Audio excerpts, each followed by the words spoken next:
Hello children and young people, welcome back to my channel. Today I'm going to be talking to you about a colour. In fact, I should probably change my background for this one. By the way, do you like the crow? I figured it might be a good idea for me to have a light bulb near my head, because then at least it looks like I'm having a really good idea even if I'm not. Now we're changing the background for this video.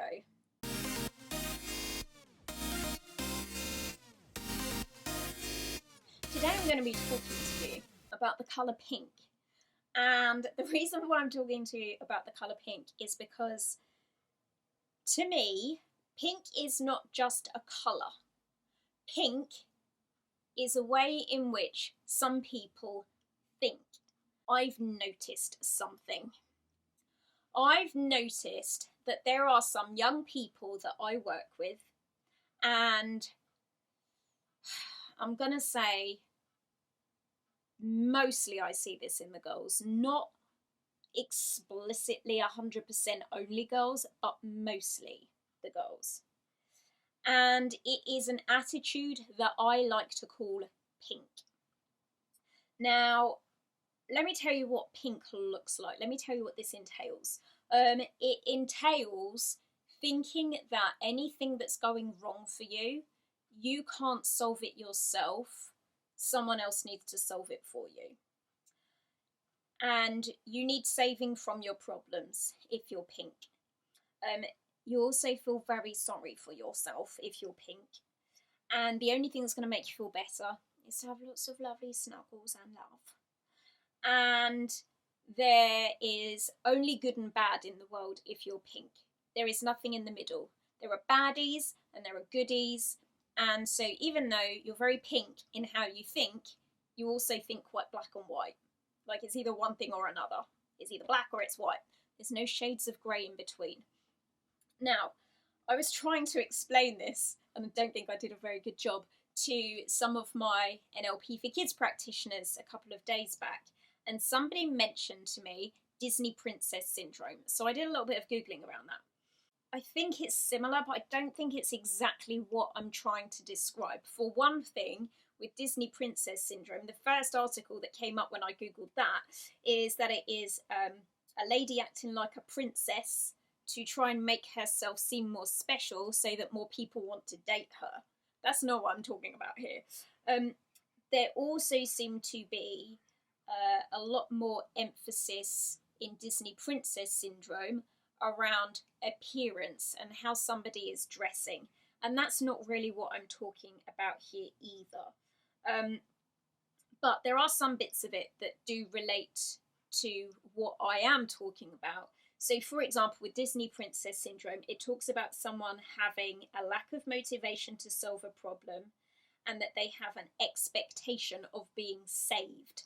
And I would say that definitely relates to thinking pink. Here's the thing, that the reason why I dislike this pink attitude is that, and I guess the main reason why I think it's a bit of a problem for some people, is it makes you really the opposite of powerful. It makes you seem really weak, and it makes you seem very vulnerable, and that you're at risk of being a victim. People are going to bully you, and they're all going to come after you. It's going to be very bad. The baddie's going to get you. Kind of a thing.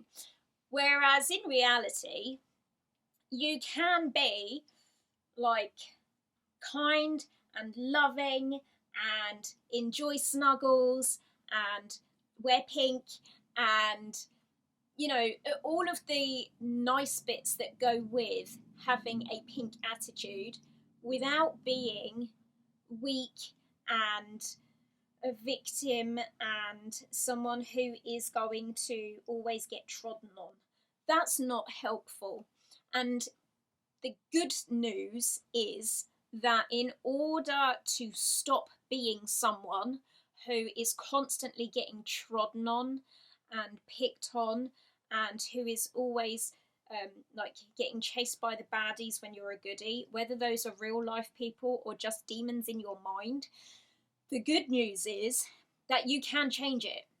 And you don't really have to do an awful lot of work to get there. It's really about making quite a bold decision and saying to yourself, I'm not putting up with that anymore. I don't want to feel like, you know, everything is out to get me and that I can't help myself and someone else needs to come along and save me.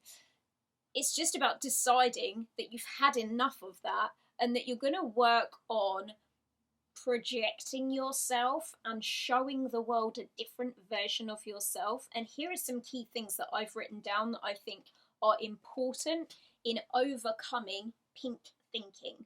It's about focusing on how strong you are.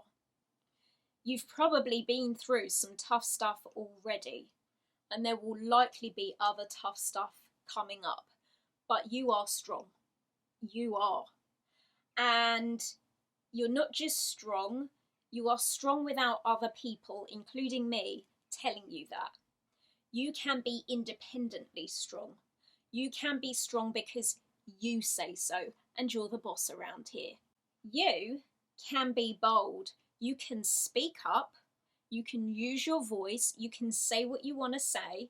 You can make other people go, oh, can't believe you just said that. You can cause other people to react that way and feel completely okay about it. In fact, you can walk away from an interaction like that with a little bit of swagger in your step because you are bold and you can say what you think, you can express how you're feeling, and you don't just need to go with the flow to please other people, and you don't need to, go along with a bad idea because you're too scared to speak up. You can be bold, you can go against the trend, you can do the opposite to what other people are saying. And you can feel a little bit smug about the fact that you can do that. You can disagree. You can disagree with anything that anybody else says or does, and you can feel like sure of yourself and solid in your opinions and your ideas about doing that. And you can feel proud of yourself as you come away from those sorts of interactions, knowing that, you know what, you stand on your own 2 feet. You don't need anyone to swoop in and save you. You're the kind of person who other people think, well, I wish I could be a bit more like them.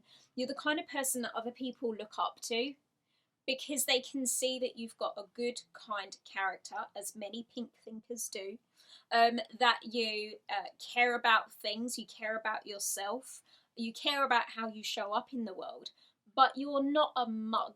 You're not just going to be taken for a fool. You're not going to be bossed around blindly.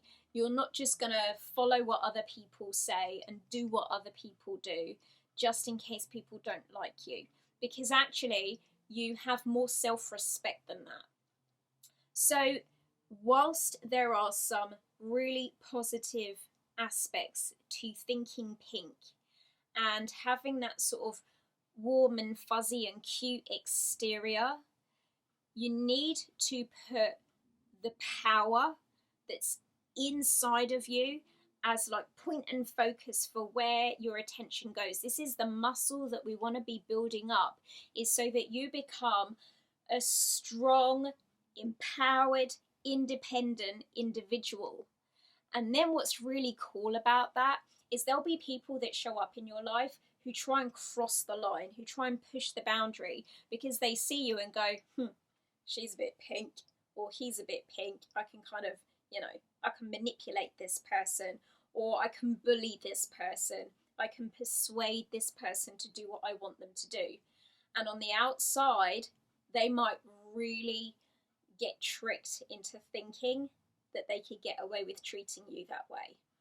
But then, your reaction and how you handle those situations teaches them without any uncertainty that you are not the kind of person that they should be messing with. Now, alongside all of this, you're going to be open-minded. You're not just going to see the world as either good or bad. It's not just like unicorns versus bank robbers. That's not how the world is. There's a whole range of stuff that's somewhere messy and in the middle there, where sometimes bad people do good things and sometimes good people do bad things, And you don't necessarily need to be offended either way. The only thing that you need to be focused on is how you show up in the world. And you can still be a good person whilst being a little bit sassy and a bit spicy with it at the same time. You know, you can be a pink fluffy girl who gets muddy and wears combat trousers. And you can be a pink boy who is very caring and considerate, but can also stand up for himself. There are other ways of being, and you don't need to stick yourself in a box and kind of believe in all of these imaginary rules around how you need to be. The best way for you to be, if you want to feel good about yourself, is to have some strength and some backbone in your character. So I want you to really work on building those things up for yourself. And let me know if my thinking around pink is a thing. Like, have I invented something, or have I invented something that already existed? I don't think it is the same as Disney Princess Syndrome. And I'm thinking more about the attitude than the physical stuff that goes with this. I think that you will feel even better when you solve your own problems. That you will feel really good about yourself when you achieve something and you can look back on it and go, that happened because I made it happen, rather than that happened because somebody came along and swept me up and saved me and they fixed all my problems for me. No, like, not even I want to do that for you. And that's kind of what I do for my job. So this is what I'm tasking you all with. Be a bit less pink and maybe be a bit more blue.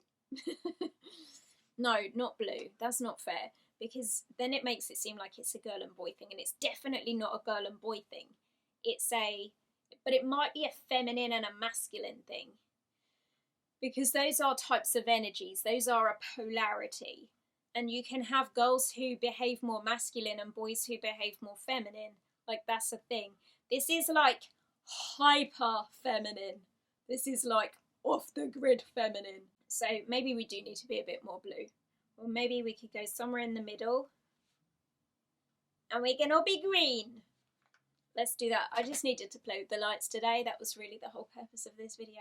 No, it wasn't, not really. Please focus on being less pink and put the power back in you so that you can become the one to solve the challenges and difficulties that you might face in your life. If you found this video in any way useful or interesting, please go ahead and click the thumbs up button, subscribe to this channel if you have not already done so, and click the notifications bell so that you get notified the next time I upload a video that will be useful and interesting for you again.